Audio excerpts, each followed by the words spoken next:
Assalamualaikum warahmatullahi wabarakatuh. Saya Binti Ainul Yakin dari Prodi Hukum Keluarga Islam, kelas penyelesaian sengketa ekonomi A. Saya akan mereview makalah tentang penyelesaian sengketa ekonomi syariah melalui jalur litigasi. Sengketa ekonomi syariah adalah suatu pertentangan antara dua atau lebih pelaku ekonomi yang kegiatan usahanya tersebut dijalankan menurut prinsip dan asas hukum ekonomi syariah yang dipicu oleh perbedaan persepsi tentang suatu kepentingan yang bisa menimbulkan akibat hukum bagi keduanya dan kepadanya dapat diberikan sanksi hukum sesuai dengan apa yang telah dilakukan terhadap salah satu di antara mereka. Dalam pasal 2 Perma nomor 14 tahun 2016 disebutkan bahwa perkara ekonomi syariah dapat diajukan dalam bentuk gugatan sederhana atau gugatan dengan acara biasa. Dalam tata cara pemeriksaan perkara dengan acara sederhana pasal 3 dijelaskan bahwa A.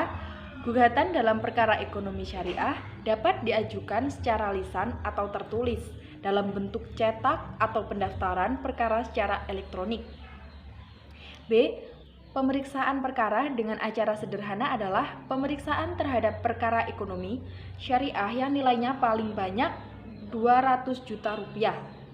C. Pemeriksaan perkara sebagaimana dimaksud pada ayat 2 mengacu pada Peraturan Mahkamah Agung nomor 2 tahun 2015 tentang tata cara penyelesaian gugatan sederhana, kecuali hal-hal yang diatur secara khusus dalam Peraturan Mahkamah Agung ini.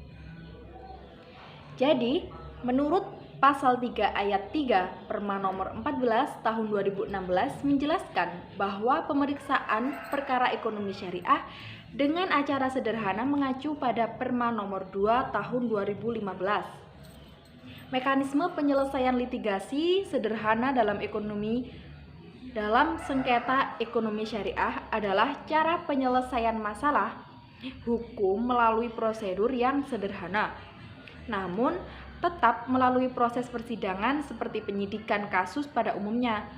Namun, peninjauan kembali perkara harus sesederhana mungkin sehingga persidangan dapat dilakukan dengan cepat yang berdampak pada pengurangan biaya persidangan. Sebab peninjauan kembali kasus-kasus gugatan kecil sudah berlangsung cukup lama, bahkan mungkin 1 tahun. Setelah keputusan hakim, pihak yang kalah kemungkinan akan mengajukan banding sampai putusan dibatalkan. Pada akhirnya, kasus-kasus Mahkamah Agung menumpuk, mengganggu misi Mahkamah Agung untuk mengadili kasus-kasus yang lebih berharga dan berdampak. Dalam Perma nomor 4 tahun 2019 tentang cara penyelesaian gugatan sederhana mengatur tentang hakim tunggal yang diatur di dalam pasal 1 ayat 3 Perma gugatan sederhana. Dalam pasal ini tidak dijelaskan terkait penggunaan hakim tunggal. Ini berarti kedudukan hakim di Perma gugatan sederhana ialah hakim tunggal. Hal demikian telah menyimpangi ketentuan yang ada pada pasal 11 ayat 1 Undang-Undang Kekuasaan Kehakiman yang menyatakan bahwa sekurang-kurangnya susunan hakim dalam memeriksa, mengadili, dan memutus perkara adalah 3 orang. Dengan demikian, kedudukan hakim tunggal di Perma gugatan sederhana masih bertentangan dengan ketentuan majelis hakim dalam Undang-Undang Kekuasaan Kehakiman.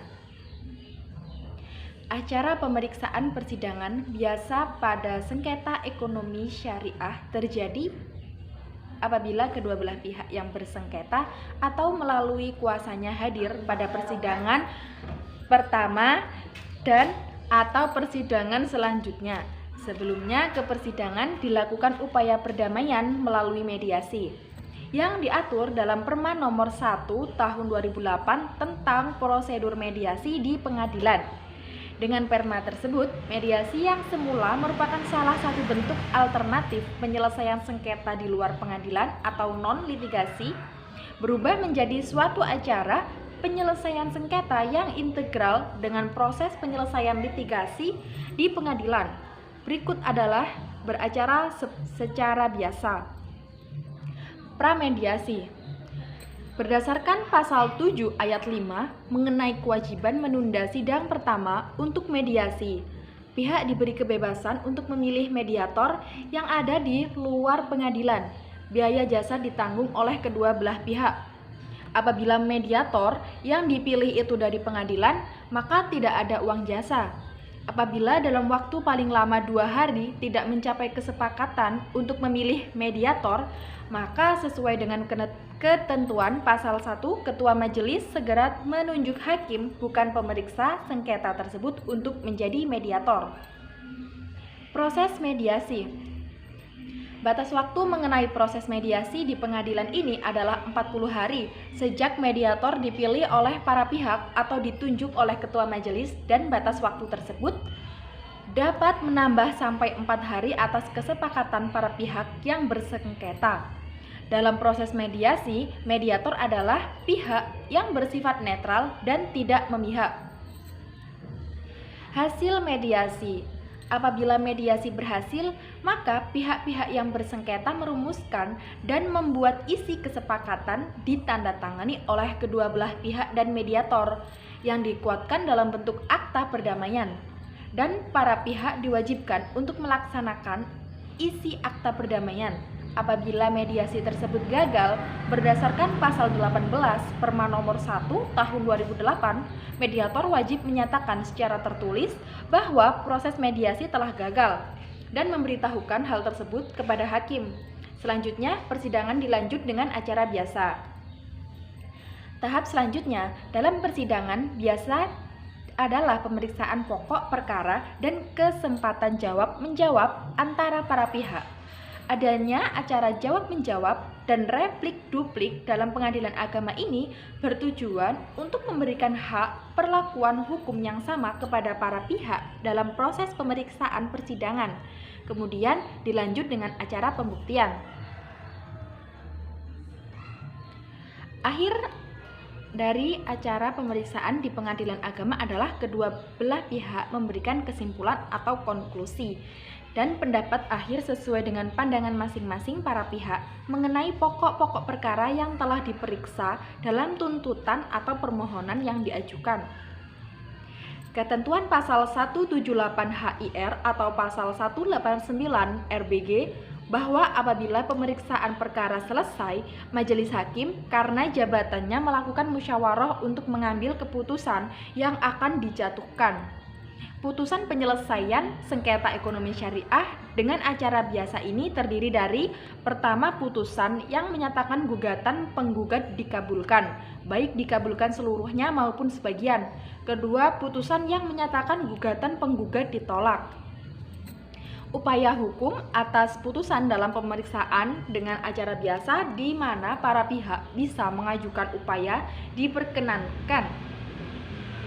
Di mana para pihak bisa mengajukan upaya hukum banding dan para pihak tidak diperkenankan langsung memakai upaya hukum kasasi atau peninjauan kembali terhadap putusan sengketa ekonomi syariah. Upaya hukum banding tersebut dengan ketentuan yaitu: pertama, apabila saat diucapkan putusan kedua belah pihak hadir, maka tenggang waktu yang diberikan untuk melakukan upaya hukum adalah 14 hari terhitung setelah hari pengucapan putusan tersebut. Kedua, apabila saat diucapkan putusan tersebut ada salah satu pihak yang tidak hadir, maka upaya banding terhadap putusan tersebut dapat dilakukan dalam tenggang waktu 14 hari terhitung setelah hari disampaikan isi putusan tersebut kepada pihak yang tidak hadir. Sekian dari saya. Wassalamualaikum warahmatullahi wabarakatuh.